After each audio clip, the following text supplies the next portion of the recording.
Studio.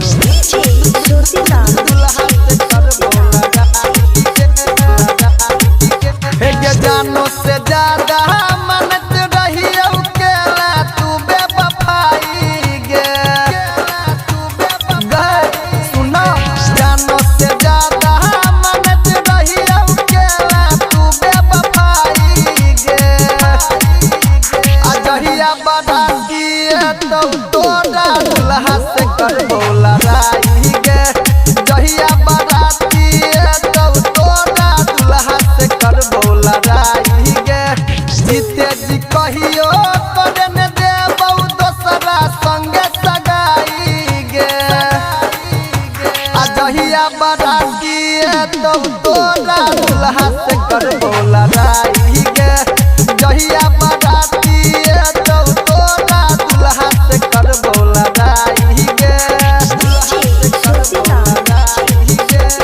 Singing by Mukesh मवाली। जहिया बढ़ा दिए तो तोरा दुल्हा से करबो लड़ाई गे अब जेल हेतै चाहे फांसी हेतै तोरा चलते के जान बदमाशी हेतै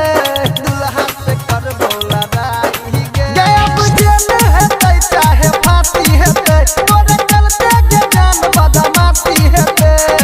तोरे करनवा हमर नमवा अपराधी में लिखाई गे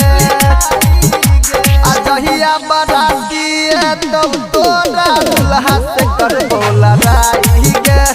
जहिया बढ़ा दिए तो तोरा दुल्हा से करबो लड़ाई गे दुल्हा से करबो लड़ाई गे सूर्या रिकॉर्डिंग स्टूडियो। जहिया बढ़ा दिए तो तोरा दुल्हा से करबो लड़ाई गे सब वादा कसम मुन्नी तोड़ देबे आई रमेशवा के साथ तू छोड़ देबे रमेशवा के साथ तू छोड़ देबे सब वादा कसम मुन्नी तोड़ देबे आई रमेशवा के साथ तू छोड़ देबे शिवम सोनी मुकेश मवाली ले तो फाड़ी आई गे अजहिया बढ़ा दिए तो तोरा दुल्हा से करबो लड़ाई गे जहिया बढ़ा दिए तो तोहर दुल्हा से करबो लड़ाई गे जीते जी कहियो करे न देबौ दोसरा संगे सगाई गे अजहिया बढ़ा दिए तो तोरा दुल्हा से करबो